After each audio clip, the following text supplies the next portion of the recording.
Welcome everybody to our session this morning on branding the law school. And I recognize most of our faces here. I'm afraid I don't know. Are you an alum of the law school? No, okay. Actually, I'm actually Santino. I'm actually a third year in the college. Oh, great. And I'm representing the Student Alumni Committee. So, but I'm also interested in going to law school. Got it. Okay, so I think everybody else is either a staffer or a law school alum. So I will try and pitch this in a variety of ways so that everybody will get the information that I think that you came here for. So today we're talking about branding the law school. And branding the law school is both easier and harder than it probably should be. As I'm sure you all know, we have a very strong reputation in the marketplace, very high ranking in U.S. news, although not as high as we'd like it to be. We also have some challenges. We're in what they call flyover country, which makes people from New York and California wonder why they might ever go anywhere in between those two places. We're perceived as being cold, and that is both in the metaphorical and in the physical sense. We're perceived as being conservative. We're perceived as being in an unsafe location. All of these are challenges that we have to deal with. And perhaps most importantly, unlike colleges, which have the ease of the fact that there are many different ways to run a college, and you can be focused on a great books program, or you can be focused on the arts, or you can be focused on great science programs, you're a research university, you're a teaching university, law schools pretty much all teach the same stuff, and the nuances of the differences are often lost on the very audiences you're trying to talk to. So we need to find ways to brand the law school that focus on the things that not only make us great, but that make us unique and special. And we have a variety of ways to do that. And one of them is starting with our basic, at its absolute core, communications message. And that is people and ideas. Now, that sounds awfully simplistic, and it also sounds like at first blush that it doesn't really say anything. But in fact, it's the absolute core of who we are and what we do. And that's what we try to focus on when we get down to brass tacks. That needs to be the center of everything we do in communications. Now, we certainly have other themes that we talk about. Sorry, what's the that? I'm sorry, people and ideas is our general theme. And this whole conversation we're going to have today is going to be all about how we use people and ideas as the core of every single part of the law school's communications. There's certainly other themes that we talk about. One of the new things, if you've read the dean's letters recently, is talking about how we're rigorous, but we also throw in a little comfort, that nobody's interested in boot camp anymore, so there's that. That we're a small and a strong community. That we provide a marketable degree that makes it very easy to get a job doing what you presumably came to law school to do. That we're part of a world-class university and a world-class city. These are all things that we talk about in our materials, but that's very much a second layer. We start always with people and ideas. Now, the important thing is that we have a variety of different concerns when we're thinking about this. One is we have different constituencies. We're not always giving this people and ideas message in the same way because we're not always talking to the same people. We have to deal with prospective students. We have to deal with alumni. We have people of a variety of different ranges in age. We have a variety of different relationships to the school. We have people who already know a great deal about us that we're talking to, all the way down to people who, that T-shirt, the University of Chicago, we're not a state school, the people that those were written to. The whole range has to be talked to. We have to think a great deal about whether we want to use print or electronic media when we do these communications. How is it best to get the word out about our people and ideas to these different constituencies? We have to think in terms of what's called Web 2.0, an interactive web-based system, and we'll talk more about that as well. We have to think about social media, all of the networking that's going on without us, how we can tap into it, and how we can create forums where people can use that for our benefit and for theirs. And then we have to figure out how to make this message part of anything and everything that we do. The things that are not normally considered to be communications, the things that might be outside of the normal realm of what you think a law school communications office might deal with. How to integrate that brand in everything we do. So we'll talk a little bit about our constituencies. Prospective students. Prospective students these days, on average, although we do have many students who are older than your standard just out of college, most of the people that we're talking to when we're talking to prospective students are between the ages of 21 and 25. They're generally college seniors to a couple of years out of school. More than 2/3 of the students who eventually enroll in any given first-year class will have no more than 4 years of experience after college graduation. The other third will be anywhere from 4 years out until, career changers in their 60s. We do get them as well. But when we're talking about prospective student materials, it's really those sort of college seniors and a few years after that we're talking about. And you may have heard the word millennials. Right? This generation is a different generation than the one that came before. And the way that they think is different, and the way that they interact is different. And we're constantly thinking about how to approach this peoples and ideas message when talking to a group of people that, if you've read the umpteen articles that have been in the Washington Post and the New York Times and the Tribune about the millennials, who think in terms of, I don't really want to work that hard. Who think in terms of, I need a lifestyle, who think in terms of, I would rather be paid less money to work fewer hours. You can imagine, those of you who know the law school well, that our message might be somewhat more difficult to convey in that kind of world. To people who believe that having an employee of the day in their workplace is important. To people who believe that their parents should be integrated into every aspect of their lives, right down to coming to job interviews with them, or even in some cases for them. People who bring their parents to Admitted Students Weekend and to orientation in the fall, who send their parents to choose their classes for them. We have to deal with this as well. It's a sales job that we're doing, whether we like it or not. And we have to maintain the core of who we are. And at the same time, if we don't attract the millennials, we'll close. So we have to maintain both truth and still be relevant at the same time. Current students. Is there a subset of this millennial group who aren't this way? Yes. They are a smaller and smaller subset every year. Oh my God. Yeah, it's an interesting world. Now, the good news is, and I'm describing this in opposition to our usual message of rigor and how this is the toughest job you'll ever love and all that sort of thing. Also, millennials are very consumed with the idea of public service, the idea that a life lived has to be a life well lived, that they want to make sure that the job that they do every day has some impact on the world and is important. This is also something that we think about a lot. They're not all just, a bunch of slackers who aren't ever going to do any work. I certainly don't want to make them sound that way. But their priorities are different than previous generations were. And we have to modify the way we talk about who we are rather than modifying who we are. Current students. Current students are an interesting group to talk to when it comes to branding. They have, to some extent, already drunk the Kool-Aid, as they say. They are here already. We don't have to sell the school to them anymore, but we do have to make them happy and keep them happy because, after all, they are part of our community now for the rest of their lives. So it's important to us that they believe that the experience that they have here is the best experience that it can be. Not only did they get a spectacular education, but they made great friends, they had a great time, they made connections that are going to be worthwhile to them forever, that their faculty and their staff cared about them. These are all messages that we want to be communicating at all times to our current students. We also want to make sure that their experience is user-friendly. So when we do things that the website is especially for them, we don't have to worry with the website about drawing them in. We have to worry about, can they find the information that they need? So when we think about communications for them, those issues are all important. Alumni, most of you in the room, that's who I'm talking to.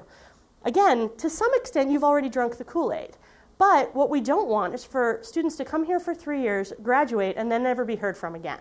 We need to find a way to keep you interested in what we're doing here all the time, especially since our alumni are in all 50 states, and in, last I counted, 36 countries around the world, on almost every continent. We can't bring the law school into your home at all times, but we still have to find a way to keep you connected. And a lot of what we're doing, especially on the web, but also in the print pieces that you get, is designed to make sure that not only do you feel nostalgic and like you love the law school, but also that you feel like you know the law school, that you know our younger professors, that you know more about who the students are these days and what their priorities are. And then we have employers. Whether we like it or not, we are, at heart, a trade school. You come here because you want a law degree, and that law degree turns you into a lawyer. It's our job. We're going to get that message to the faculty one of these days.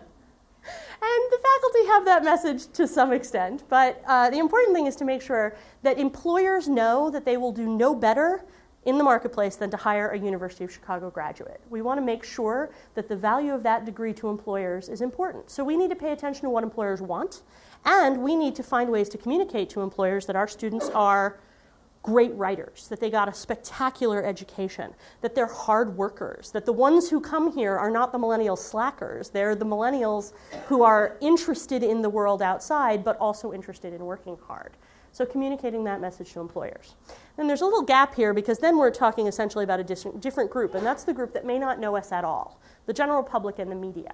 It's important to us to communicate the message to the outside world as a whole, whether they know a single person who's ever set foot in our hallowed halls, or for that matter, into the Midwest, that the University of Chicago Law School is the finest law school on the face of the earth, that it always has been and it always will be. I'm modest in these things, of course. And to make sure that, that it's what we call sometimes the grandma test. We have prospective students who often say, I'm not going to come here because my grandmother will be more impressed that I went to Harvard. She knows Harvard. She doesn't know the University of Chicago. That's something we have to fix. That's something that's important to us to think about. We want everybody to know that the University of Chicago is a spectacular research institution, that they should be even more proud to go there than to go to Harvard. And the media, we spend a lot of time thinking about media here. We want our faculty members to be talking about whatever the legal issue of the day is in every newspaper, on every television station. As I always say, my holy grail is I want the dean of the law school on The Daily Show. I want our people to be the go-to people for every reporter in the country on any legal subject.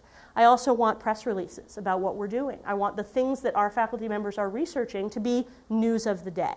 So this is all part of our communication strategy, and these are the groups of people that we're trying to talk to. So how do we think about this sort of print versus electronic media thing?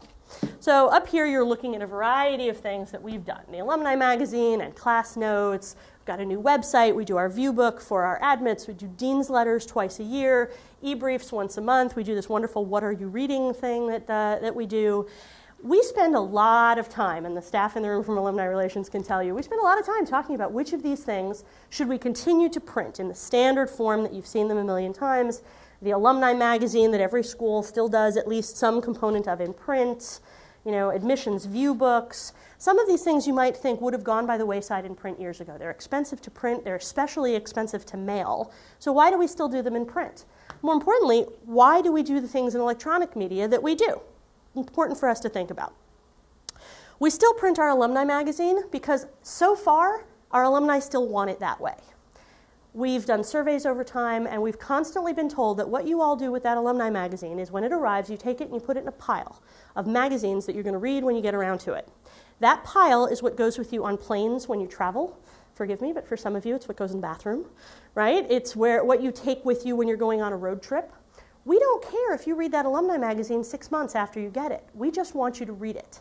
So it's important to us to give it to you in print, because if we give it to you electronically and you save it for later, you don't go back to it. But if we give it to you in print, you do.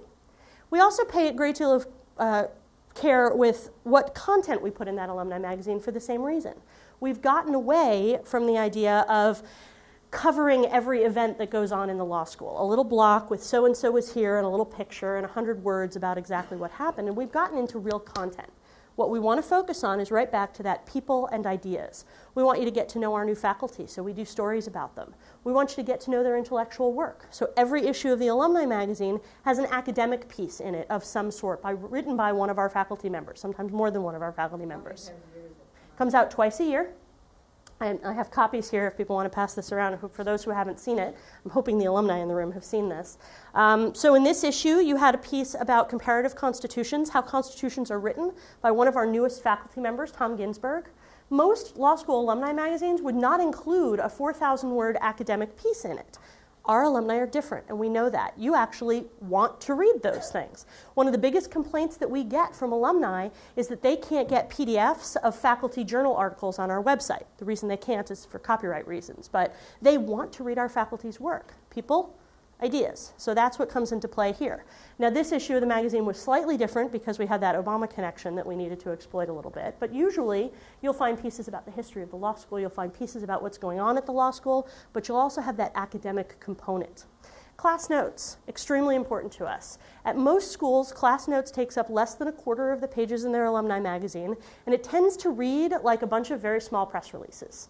You'll see a class year, and then it'll say, Linda Neal has made partner, and Jessica Block got married, and Maureen McCarthy bought a house, but they'll be this big, and there's no character to them at all. Often they really are press releases. A law firm will send out an item that somebody made partner to all the schools that person went to. That gets dutifully printed.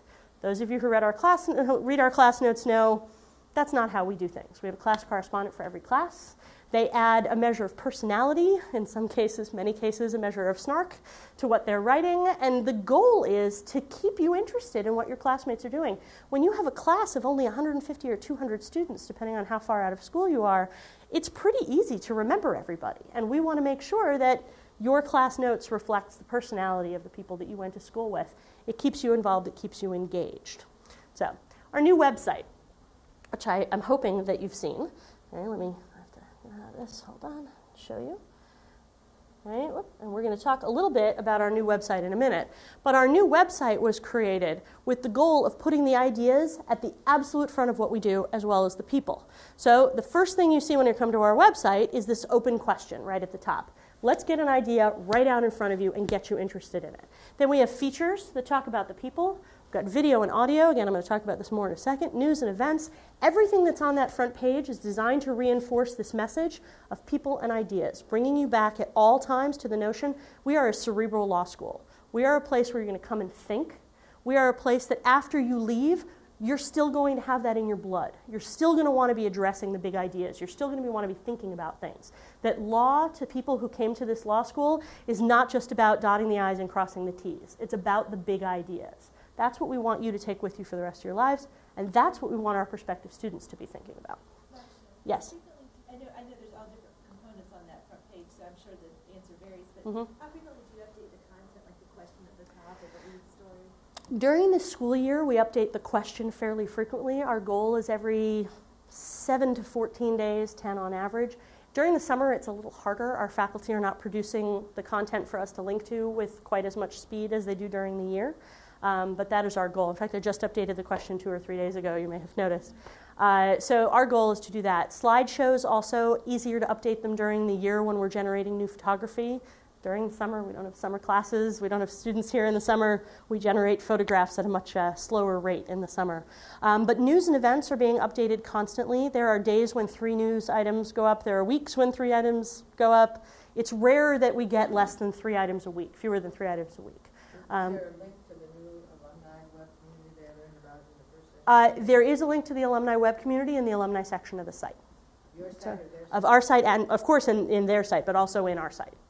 So, okay, so the view book. Let's talk a little bit about the view book.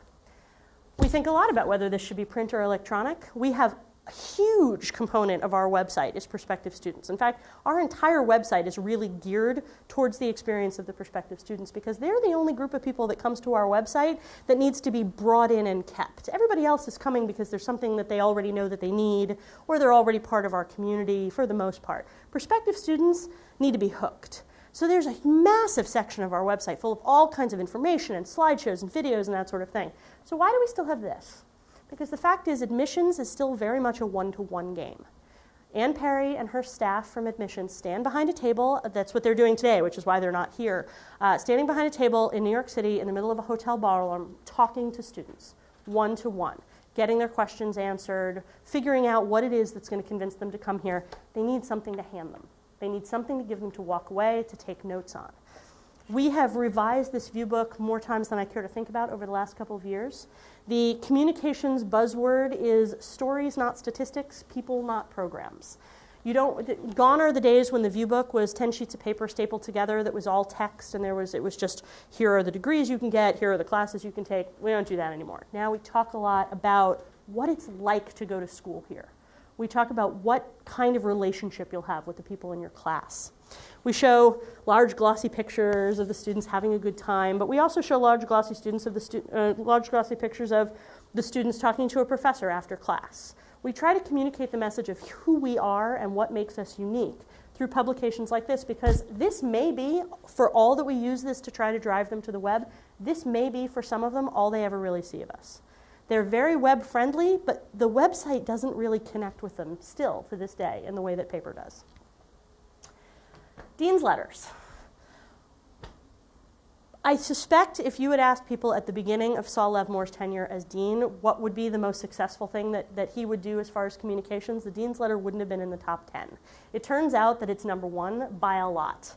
You talk to our alumni, you ask them what they love, the very first thing that they will say is, I love getting the dean's letter. They love that they get this 4-page kind of egg-headed, let's give you some book recommendations and talk about this new faculty member and how great this new program is. It's not, a short, pithy thing designed to say, and please give us money. It's 4 pages, single-spaced, of intellectual content. Written by Saul. I guarantee you the man does not use a ghostwriter. We wouldn't know how to write in that voice if our life depended on it. It's Saul's voice talking to alums about what alums care about. Intellectual discourse. Again, people and ideas. We do have those in electronic form, but people still want them in paper.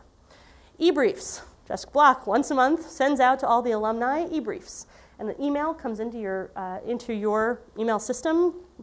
Hopefully you have not opted out of it, but it allows everybody to see what's going on. It gives you the basics of what's on the website. It gives you some events that are coming up. It's just an opportunity for you to be engaged once a month with the law school. Believe it or not, we've been doing that now for almost 10 years. We started doing that in November of 2000. So we're pretty close to the 10-year mark of doing that particular publication. And it's important to us to give you that kind of engagement. Yes? A quick question. Mm-hmm. Back to the dean's letter. Do you have a sense of Dean Schill, what his style is? We don't fully know yet. What we know about Dean Schill so far is that one of his big things at UCLA was improving alumni communications. However, UCLA is a very different school than we are, and they didn't really have a lot of alumni communications before Dean Schill. He's coming into a school where our alumni are much more engaged and where we have all of this infrastructure already in place. So it's hard for us to tell what he's going to do with all of that. I suspect in my short meeting with Dean Schill so far, the snark factor is a little lower. He's not quite as edgy as Dean Levmore, although I don't know that anybody is quite as edgy in academia as Dean Levmore. So I suspect you'll get a different tone in these letters if he continues to do them. He may choose to do them more often. He may choose to do them less often. He may choose a different venue. We just don't know yet. We're really looking forward to finding out. Most of us have had the pleasure of working for Dean Levmore for an awfully long time. I've been working for him for all 8.5 years he's been here. And trying to figure out what a new dean likes is part of the challenge of the job. So I'm just as curious as you to find out what he's going to do. I think the likelihood that he abandons the dean's letters altogether is very small because it's been made quite clear to him how much you all like them. So I suspect we're going to keep getting those. Well, and he didn't, Levmore didn't invent them. He did not invent them. He has drastically changed the tenor of them, I think is fair to say, but he certainly did not invent them. We have versions of a dean's letter that go back as far as the 1910s. So no, nowhere near to invented them. But back then, they were written much more as a State of the Law School address. Some of them are even titled at the top, State of the Law School, 1939, and things like that. So, and finally, just as an example of the kind of things that we've done that really engage this people and ideas message, but are very different than the things you see elsewhere, I want to show you what are you reading. The alums in the room, I'm hoping, will have seen this. This was essentially your holiday present last year. This is what are you reading. So this started out as an idea for a print publication. We had a huge influx of new faculty members last year. We brought in 8 new people, and it's been a very long time since we did that.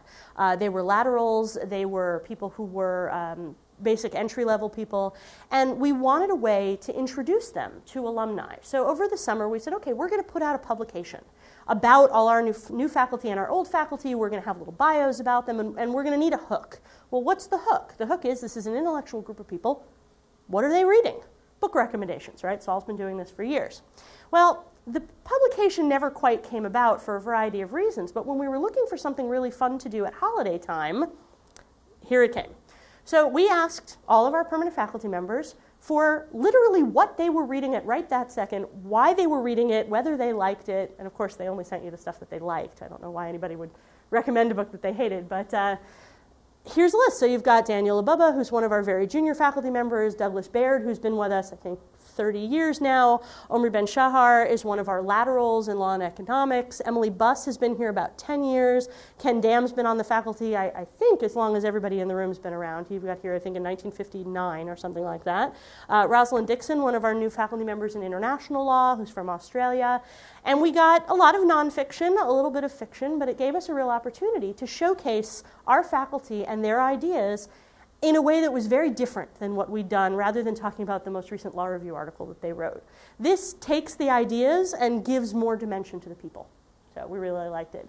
It turned out so well, we're already collecting the ideas for version 2 of it coming, I believe, mid-November this year. So let's get back to our PowerPoint. Okay. So if I say Web 2.0, do people have some sense of what that means? A little bit? Okay, so Web 2.0 really all about interactivity. Web 1.0, as we are now describing it, but of course didn't describe it then, very static. You've got a web page, it's got information on it, there might be a link on it that sends you somewhere else, but it's really meant all to send information out into the world. Web 2.0 is all about interacting with people. We really want people to come to our website and not just look for information, but look for stimulation. Again, people, ideas. It all comes back to that same basic core. So what kinds of interactivity do we provide?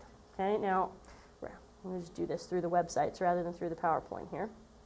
So here's the front page of our website. Now, unfortunately, you can't see that much of it on my screen because it's this little laptop screen. But as you scroll down, we'll give you some of the basics. So up here, we've got the debate. Here's one of the things that's most interesting to me about this. Conventional wisdom says once you get people to your website, your job is to keep them there at all costs. Everybody always talks about the amount of minutes that are spent looking at your site.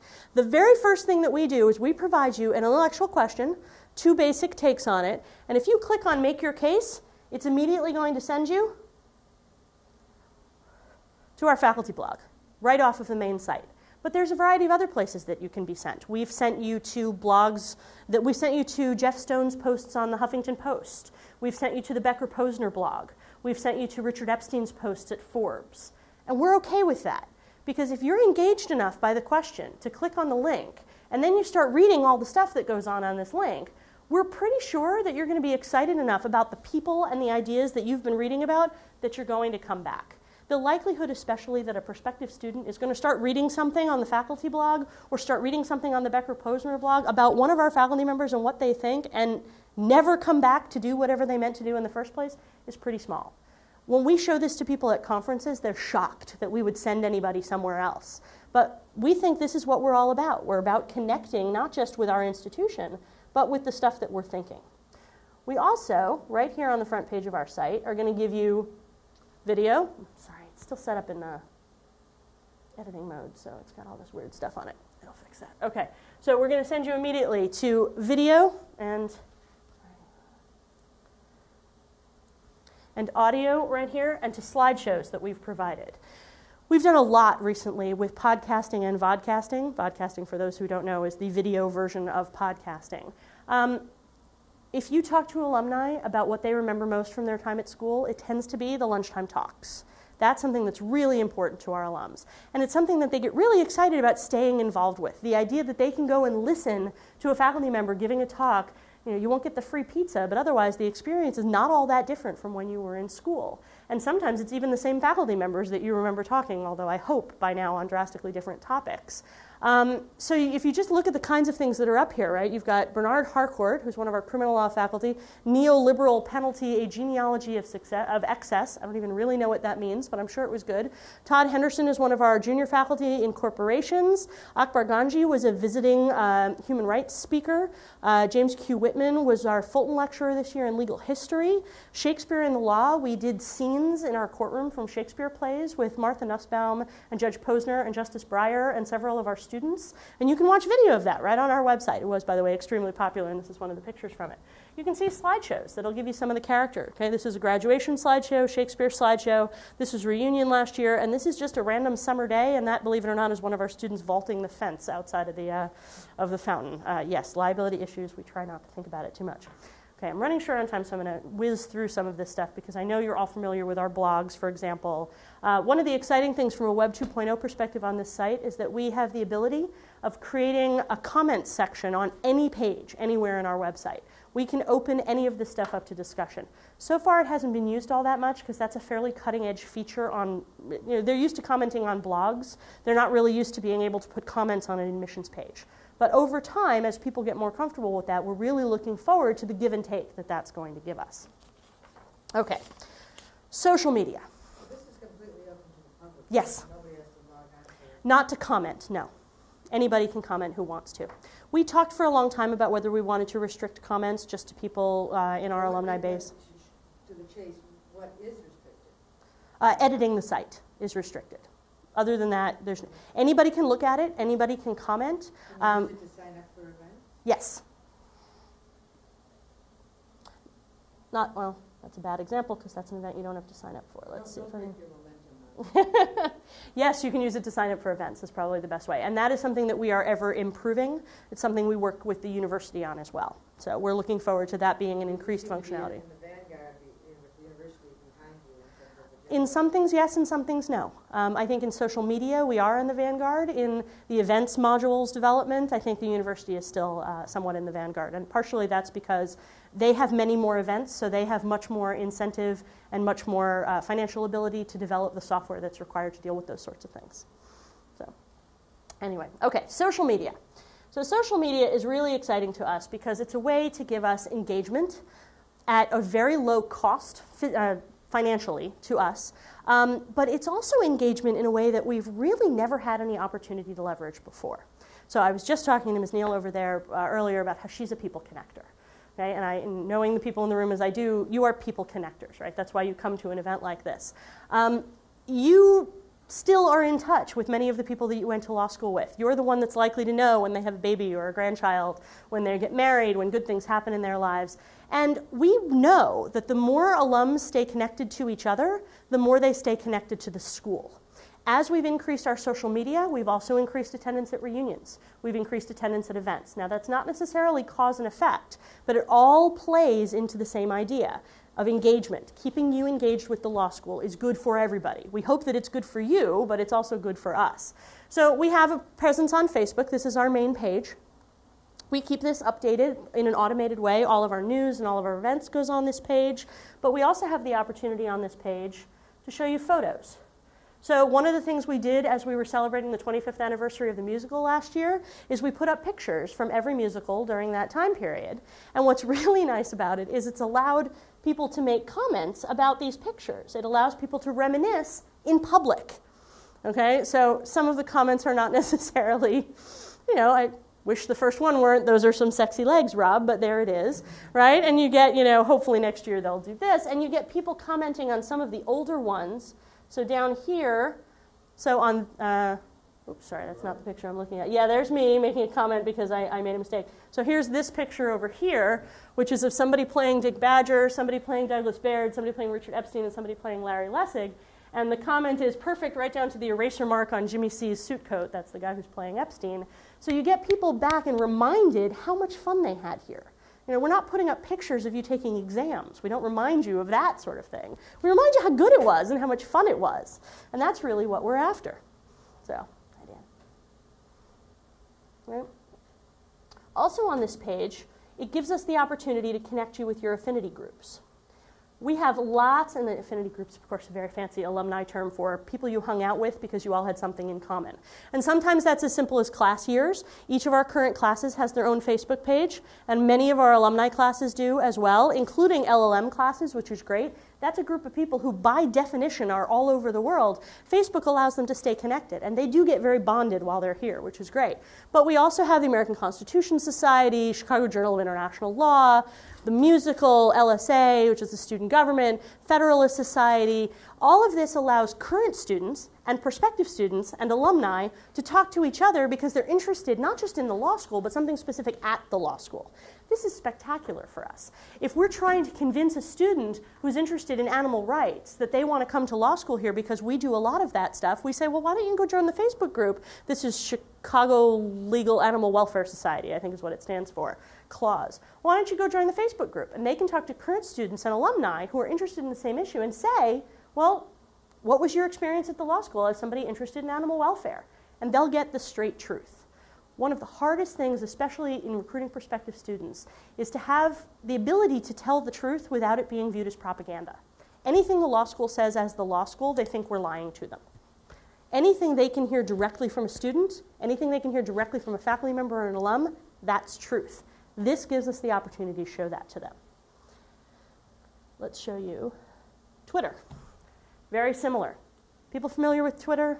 Basic idea? Okay, so Twitter gives us an opportunity, and you see, today is our university-wide Alumni and Volunteer Caucus. Yay, we're so happy to have you here. But we can use our Twitter feed to put out information about what's going on at the law school, and anybody can follow us. And you see, we have 1,777 followers. Some of them are prospective students, some of them are alumni, some of them are current students, some of them are faculty and staff, some of them are people in the legal profession generally. They're from everywhere. We don't necessarily know who they are. Some of them are spammers, of course. But we get to tell them whatever we want to tell them all day, every day, and it's both active and passive. It's a way to spread our brand. And you see the kinds of things that we put up here. It gives us the opportunity to showcase a faculty member's post that he recently wrote on Huffington Post, something that's on the faculty blog by one of our student bloggers, something that one of our recent alums is doing. She's writing a column on education and legal issues. So, and all sorts of things like that. I mean, even as silly as there was a poll recently that one of the local TV stations doing about which was better, the University of Chicago or Northwestern. We get to use that to push people to vote. We lost, by the way, but only by a very small amount, and they have 3 times the number of alumni that we do.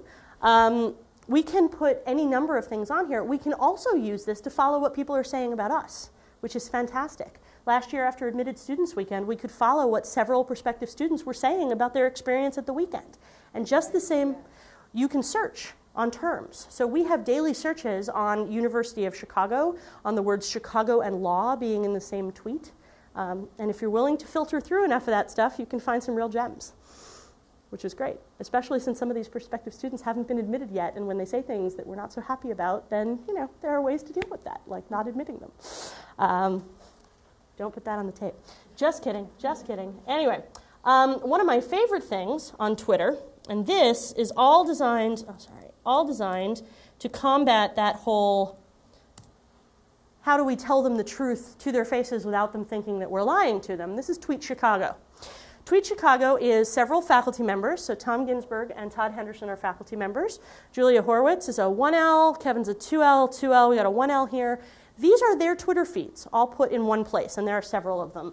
You gotta scroll down the page to see everybody on this screen. But we've got, I think, 12 of them right now.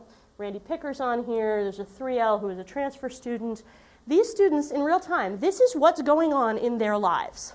Okay? So you've got everything from, you know, I'm watching this movie, I'm having breakfast in the Green Lounge, Randy Picker tweets about antitrust, you know, catching up on Mad Men. This allows us both to share the ideas, to show that our students really are enjoying themselves at school, that they do go out and have a good time. It counteracts that whole myth of where fun comes to die, right? But at the same time, it will also show us, you know, Todd Henderson will tweet about how he's going to speak on a panel or having breakfast with students in the Green Lounge. Students will tweet about how they're interacting with faculty and alumni in interesting ways. And it brings everything to the front that we're talking about how engaged our students and our faculty are with each other, and that our students really are not miserable people. We like that message a great deal. Other things that we do, LinkedIn. Some of you I know are on our... This page appears links from the website? Yes. Yes, and you can follow each of these individual people if you want to, or you can just come here at any time and get the little snapshot. I, of course, follow all of these people. I like to know what they're saying on my site. But we don't control what they post in any way. We've given them a set of instructions. Try to post at least once a day. You can see some of them are not so great about that, but some of them are really good about it. Remember that when you're tweeting, you're talking to your dean, your future employer, and your grandmother. So you don't tweet anything you wouldn't want them to read. Please don't tweet about your sex life.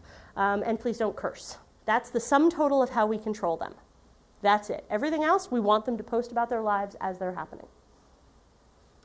LinkedIn, a little more professional. Our LinkedIn site is designed for professional networking.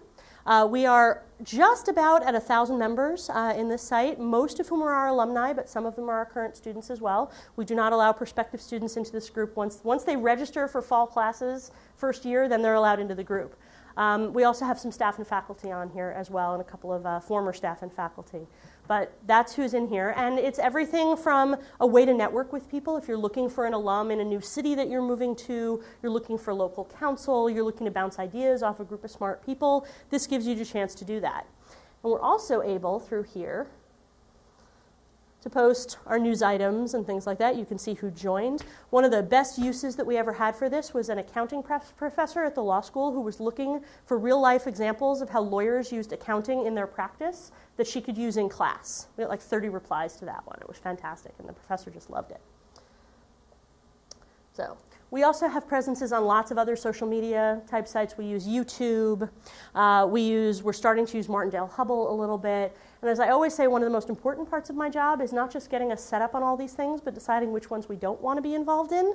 MySpace is a great example of that. We decided pretty early on that MySpace was really only about 2 things, and that was music and porn. Since we're not involved in either of those, we stay off of MySpace. It's not a place that schools generally get set up. We've even looked into things like Second Life. You just never know when you're going to have that opportunity to spread that brand, spread the people and ideas brand. Facebook, Twitter, and LinkedIn have been great for spreading our brand. MySpace would not be a good way to spread our brand. So, and then just to bring back to the presentation here for a minute, to this idea of anything and everything. So those are the easy ways to spread the brand, right? But there are also a variety of other ways to spread the brand. What you see here is this Building Open Minds 2 thing is just another example of this people and ideas way of thinking. That was a banner that was 12 feet wide and 6 feet high. We had 565 linear feet of that around the construction fencing as we were doing the work on the front of the building and on the reflecting pool. And we wanted a cheeky way to show people that even with all this construction going on, even though you couldn't really see our front door through it, that we were open. And rather than just say, building open, well, you know, so are our minds. The students, of course, had fun mocking this in the musical. They put up a sign on the backdrop that said, building broken, minds too, which we thought was very funny. But even they, I think they sort of appreciated that it wasn't just this staid way of doing things. We also, on the banners, had lots of pictures of what was going on at the law school. So it was a cheerful and friendly way of saying, we're geeky, but we know how to have a good time, which may very well be the motto of the University of Chicago as a whole. We have audio tours of the law school that you can go on now. And rather than just a simple audio tour that says, turn left, here's the classrooms, turn right, here's a picture, it's done by 2 students, and they say, I'm a 1L, and this is the classroom where I took torts from Professor Epstein, and it's really great that he's here because of X, Y, and Z. And that's the tour that we give that's very much involved in these ideas. They stop by Ronald Coase's office and talk about the Coase theorem and things like that on the tour. Banners I talked about, digital signage. Prospective students, yes. Our goal eventually is to have several audio tours available, art and architecture, a real sort of general people and ideas tour that isn't necessarily designed to show the building as well. We're working on all of that. Audio tours are quite complex to do, and we're hoping to do more of them, but we're not quite there yet. The digital signs that you may have seen in the lobby when you came in today, normally you go somewhere, the digital signage contains, you know, what events are going on today, and we have CNN up there. We have all of that just like everybody else. But we also have abstract to faculty articles up there. Again, people, ideas. That, as Saul likes to say, is very Chicago. We want to make sure that when you're standing in the elevator lobby, you get to learn a little something at the same time, and not in the sort of Captivate TV elevator way of doing things. An abstract of a real law article that you could actually find interesting and want to go and read. Even our T-shirt slogans are dorky. You've seen all those things before. They're all about the Chicago Marathon T-shirts that our students wear. Read on the back, faster finish equals more time to study. You know, I mean, we like to have a little fun with our image. The events that we do, you know, we're not the kind of school that's going to have, you know, some random little happy hour with no point to it. There's a speaker. There's lots of interesting things going on. We want to keep you engaged in what we do. Ideas are everywhere. This is why the book is up there. Last year we took 20 copies of Judge Posner's book, How Judges Think, and 20 copies of Martha Nussbaum's most recent book. We stuck a sticker on the inside cover that said, we'd like you to read this and come tell us what you think of it. And then we left them all over the country. We put them in airplane seat pack pockets. We left them in hotel rooms. We left them at conferences that our people were attending. If an alum showed up in the building for something, we'd give it to them and ask them to drop it off in the airport, wherever they were. We didn't get a lot of comments back. We had a pretty small sample size, but we did get people who said, I found this in a coffee shop and wondered what the heck this was all about. But, you know, I read the book and it's really good. And then people start talking about it. People get interested in our ideas. These are all ways that we get our brand out into the world and keep people engaged. How much return on investment do we get? The shorter answer is we really have no idea. It's almost impossible to measure communications in the first place, but it's even harder to measure them separate from everything else. We know that our applications were up last year when other people's were flat or down.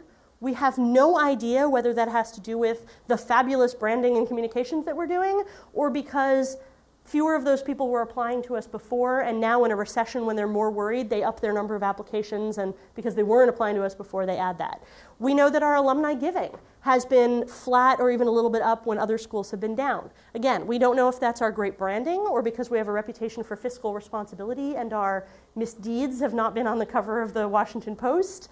We don't really know exactly what causes that. But what we do know is we're doing a little better on all these measures than we have before, and we're doing better in most of these measures than our peers are. When I go to conferences and I talk to people, we're doing things that are interesting and cutting edge that other people are afraid of.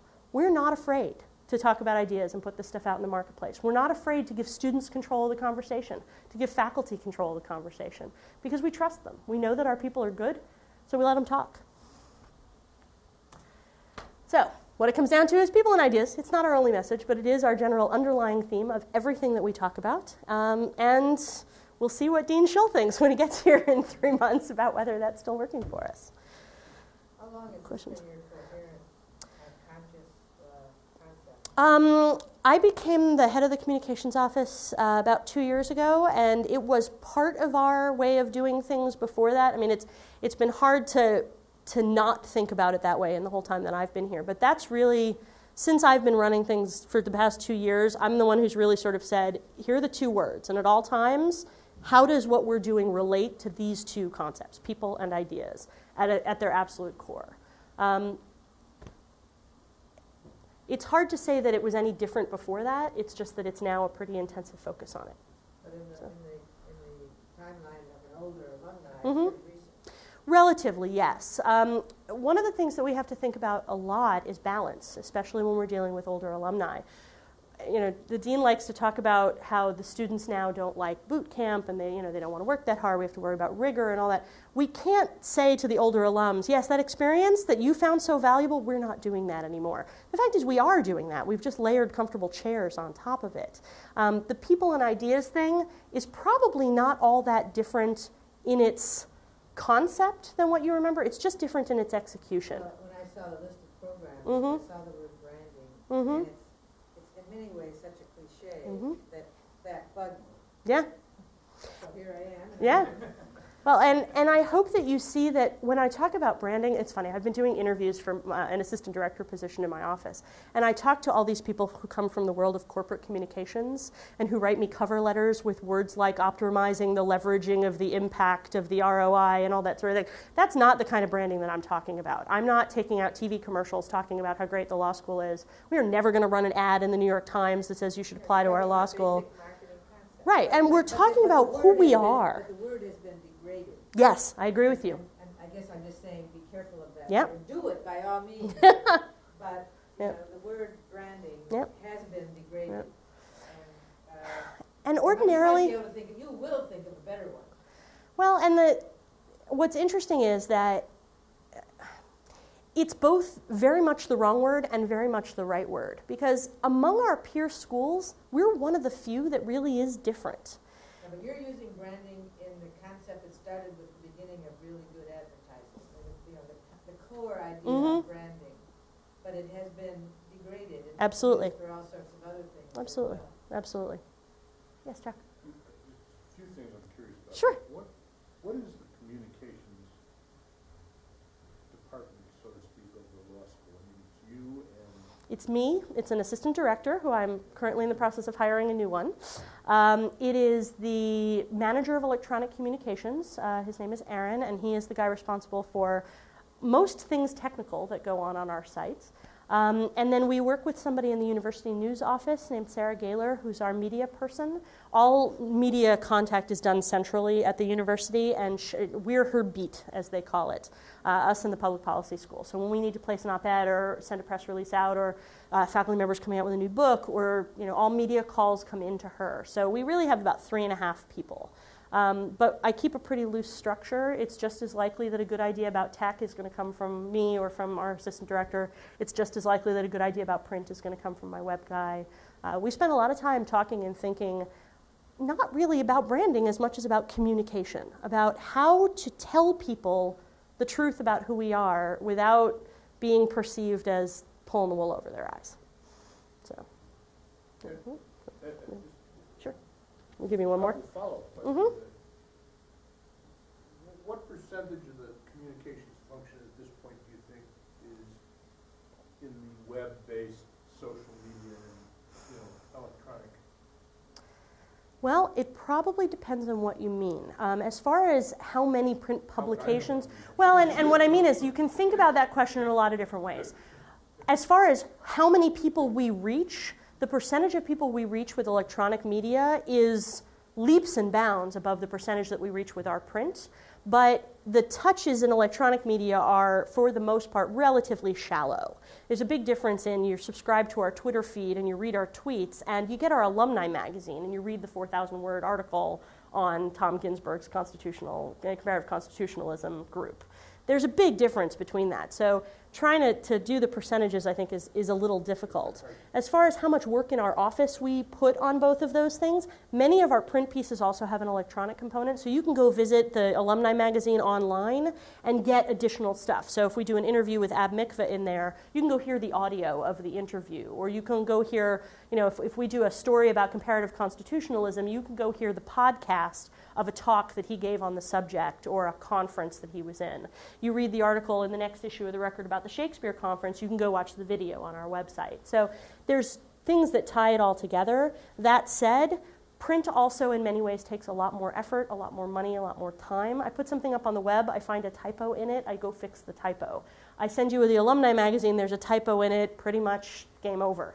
So there's a real difference in the amount of time I spend. But I would say, as far as the amount of projects per year that we're doing, it's probably about 50-50 right now. It's just that their impact and how much work they take and what kind of work they take is so different that it's hard to quantify. I'm not sure that answers the question.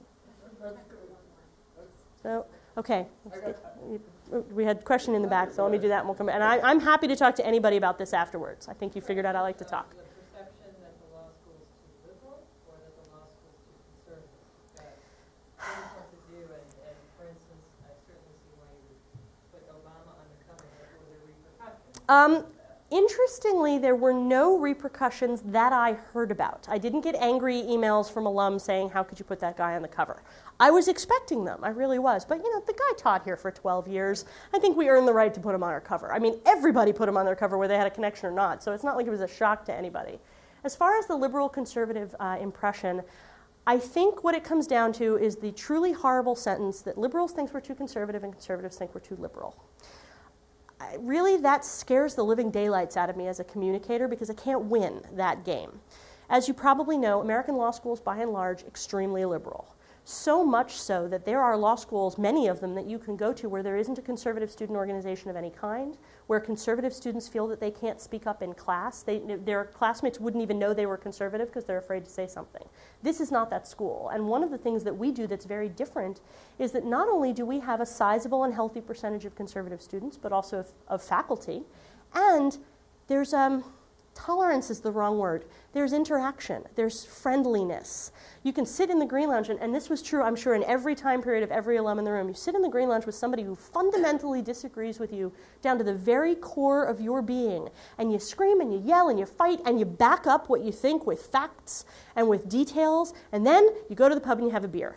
And all of that is part of your friendship, not in spite of your friendship. That's who we are. And we always tell people, if you want to go to a law school where everybody agrees with you, go right ahead. There are lots of those. If you want to go to a law school where you're going to fight with people every day who not only disagree with you but know what they're talking about, you want to come here. One of the stories I always tell, and then I know we have to finish up. Do you know about the Solomon Amendment? Does that mean something to you? That's the government thing that says that we are required to allow people to recruit on campus. We're required to allow the military to recruit on campus even though they violate our non-discrimination clause by not hiring people who are gays and lesbians. We have to let them on campus or the entire university would lose all their federal funding. There isn't a university in the country that can afford not to let them on campus. This is a difficult issue for us. Our non-discrimination policy is extremely important to us. It's important to our students. It's important to our faculty and staff. At many other schools, when JAG comes to recruit on campus, They are picketed. People stand outside the door of the interview room and scream so loud that the people trying to conduct interviews inside can't do their interviews. Students are dissuaded from interviewing with JAG even if they want to. Here, our gay and lesbian student organization, which is called Outlaw, every year sits down with the head of career services, Abby Willard, and they figure out how can we make our opinions known without hurting the students who want to interview with JAG. They do a protest, but they do it somewhere else, and they hand out leaflets, and they wear ribbons, and they do all sorts of things that are not going to interfere in any way with the students who actually want to work for JAG. That, to me, is very much the essence of what it means to have open debate. Our students are great about that, and that's the message that I struggle so hard. There were no people who really wanted to work for JAG. Yeah. Well, no, we've always had we've had a number of students over the years where JAG is in fact paying for their education, and we have a strong military presence here, which is also something that you don't find at a lot of more liberal law schools. It's something we're very proud of, but trying to explain to the conservative students that the fact that we like liberals too doesn't mean we hate them, and trying to explain to the liberal students that the presence of people who disagree with them is an extremely good thing and it doesn't make us a conservative law school, that's the kind of thing that I need something like UChicago for. Because when I say it, you guys all nod your heads because you've been here and you know how real it is and you know what I'm talking about. They go, yeah, right, you're all a bunch of righties. That's all they think. So I need ways to communicate that. It's hard to do. So I think I'm done. Thank you.